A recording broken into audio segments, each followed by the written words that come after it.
The last thing air traffic control heard were mysterious metallic pings and reports of a strange object overhead before a plane disappeared. 5 Navy bombers vanished over the Bermuda Triangle, and 2 men stole a Boeing 727 and were never seen again. These are plane incidents pilots can't explain, even today. In October of 1978, a 20-year-old pilot named Frederick Valentich took off from Melbourne in a small Cessna, heading to King Island to pick up some friends. It was early evening, the weather was clear. It should have been an easy flight. About 40 minutes in, though, Valentich radioed air traffic control with a strange question. He asked if there was any traffic near him. The controller said no, but Valentich insisted there was an aircraft following him, and it had 4 bright lights. The controller asked him to describe it. Valentich said it was large, moving fast, and flying close to it, but what he said next was especially chilling. It's not an aircraft. As the radio conversation continued, Valentich began sounding increasingly stressed. He said the object was orbiting above him and that his engine was starting to fail. Then there were about 17 seconds of strange metallic scraping sounds on the radio. After that, silence. Here's a piece of that actual audio recorded that day. You'll hear his last words along with that strange metallic scraping noise. Hey guys. Any progress? It's not an aircraft. Doesn't hear it. Still at Melbourne.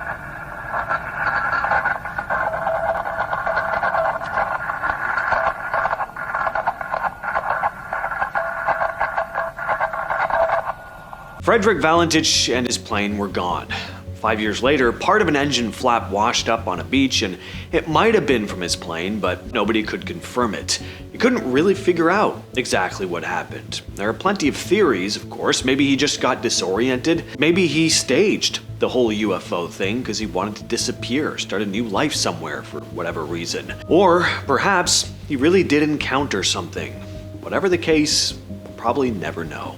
On June 1st, 2009, Air France Flight 447 took off from Rio de Janeiro, heading for Paris. There were 228 people on board. A few hours into the flight, while cruising over the Atlantic at night, the plane hit a storm. Ice crystals built up inside the plane's speed sensors, feeding bad airspeed data into the cockpit. When that happened, the autopilot shut itself off and handed control back to the pilots. Almost immediately, the plane started to slow down, and one of the pilots pulled back on the controls. That felt like the right move, but it was actually the worst thing they could have done. The wings stalled, meaning air stopped flowing over them properly, and the plane could no longer stay in the air. The only way out of a stall is to lower the nose, let the plane speed up again. Instead, the nose stayed up. From inside the cockpit, the plane felt like it was falling, not stalled. Pulling up feels like the right response when you think you're dropping, of course, but the more they pulled, the slower the plane got, and the less lift the wings could produce. Aircraft ended up descending almost straight down while still pointed upward. For more than 3 minutes, the aircraft fell from 35,000 feet to the ocean. Wreckage and black boxes weren't found until 2 years later. Investigators confirmed that if the nose had been pushed down, even briefly, the plane probably would have recovered. On May 25, 2003, a Boeing 727 was sitting at an airport in Luanda, Angola. It had been parked there for over a year because of unpaid bills. The plane belonged to Aerospace Sales and Leasing, a US-based company. It was supposed to be getting maintenance. Well, that afternoon, 2 men were seen boarding the aircraft. Security didn't think much of it, probably figured it was the maintenance guys, but then the plane started moving. They didn't have clearance. They made no contact with the control tower. Air traffic controllers tried to make contact, but there was no response. The plane moved sort of erratically, like whoever was controlling it didn't really know what they were doing, and then it took off, heading southwest over the Atlantic Ocean. The 2 men on board were Ben Padilla and John Batantu, a Congolese pilot. Neither of them was qualified to fly a 727. It takes 3 crew members to fly that plane properly, and Padilla wasn't a pilot at all. The US launched a massive international search. The FBI and CIA were involved, along with aviation authorities in multiple countries. They had no idea what these guys were up to. Were they smuggling something? Were they going to use the plane as a weapon and crash it somewhere? 5 Navy torpedo bombers took off from Fort Lauderdale on a routine training mission on December 5th, 1945. The weather was good, the Pilots were experienced. It should have been a completely routine flight, but 2 hours later, the flight leader radioed in completely disoriented. He said his compasses weren't working and he couldn't figure out where they were. Radio chatter got more confused and desperate. They were arguing about which way was west. At some point, the lead pilot seemed to think they were over the Florida Keys when they were actually way out over the Atlantic. When their fuel got low, they decided to ditch in the ocean. That was the last anyone heard of them. The Navy sent out a massive rescue plane with 13 crew members. It also disappeared that same night. So there was another search covering over 700,000 square kilometers. It lasted 5 days. But they didn't find a single piece of debris. No life rafts, nothing from any of the 6 aircraft or the 27 men aboard them. To this day, nobody has found a trace of Flight 19 or the rescue plane. I mean, how did 6 aircraft just vanish without leaving anything behind? It's spooky, no doubt. This is one of the cases that helped give the Bermuda Triangle the eerie reputation it has to this day. August 2nd, 1947. A British airliner called Stardust was flying from Buenos Aires to San Diego, Chile, crossing the Andes Mountains. As they approached Santiago, the radio operator sent a routine message saying they'd be landing soon. But then he sent one final word in Morse code: STENDEC. The tower asked him to repeat. He tapped out STENDEC again, spelled STENDEC, and then it was just silence. The plane never arrived. It disappeared somewhere in the mountains. 11 people were on board. For over 50 years, nobody knew what happened. But then in 2000, some mountain climbers found large pieces of metal and an engine buried in ice 15,000 feet up. The plane had flown straight into the mountain. Investigators figured that severe winds must have pushed them off course, and the crew thought they'd already cleared the mountains when they hadn't. But that didn't explain the cryptic Morse code message. What does STENDEC mean? It's not an abbreviation for anything obvious. People have said maybe he meant to say descent and had scrambled the letters, but nobody really knows. But the radio operator sent it twice deliberately in his last moments. What was he really trying to say? It was January 7th, 1948, when multiple people around Fort Knox, Kentucky called in reports of a strange circular object in the sky. They said it was huge and metallic. The Air Force sent out 4 fighter planes to check it out, led by Captain Thomas Mantell. Mantell spotted the thing, described it just like everyone else did.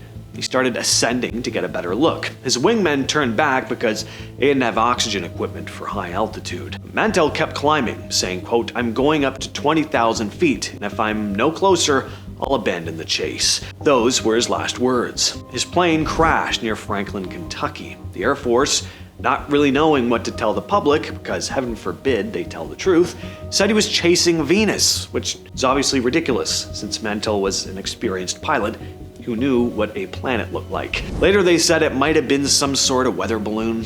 That's more plausible, but what witnesses described doesn't really scream weather balloon. Mantell climbed to at least 25,000 feet without oxygen, so he probably blacked out from hypoxia. But what made an experienced combat pilot chase something so aggressively that he ignored basic safety? He must have felt like there was a really good reason.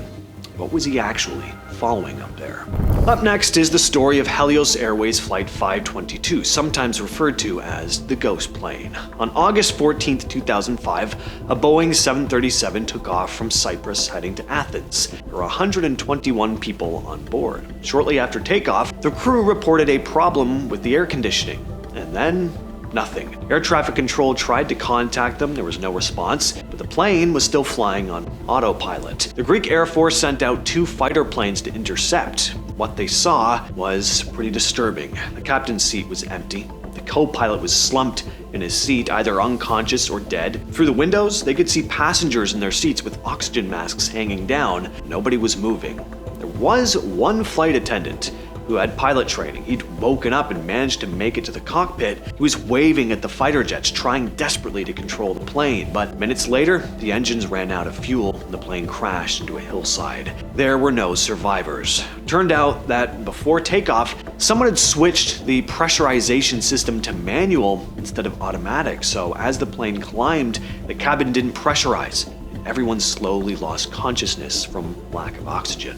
January 30th, 1948. The Star Tiger was flying from the Azores to Bermuda. The flight had already been long, and the crew was probably tired.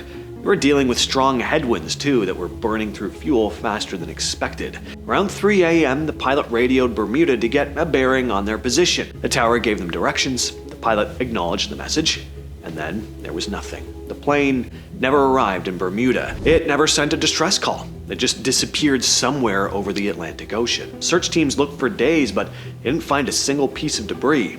No life rafts or no bodies. Nothing to indicate where the plane had gone down. In the end, the report for the official investigation was pretty eerie. Without any solid leads, all they could write was, quote, "What happened in this case will never be known, and the fate of Star Tiger must remain an unsolved mystery."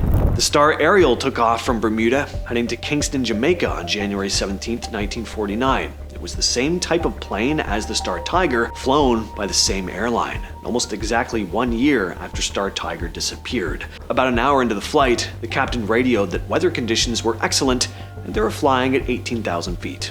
That was the last anyone heard of them. The plane, with 20 passengers and crew, vanished. There was no indication of any problem whatsoever. The US Navy launched a massive search, 3 ships along with over 70 aircraft. They searched everywhere. Nothing turned up. It was like the plane had just been plucked out of the sky. With all that said, I've been your host James, and I will catch you, yes you specifically, in the next video.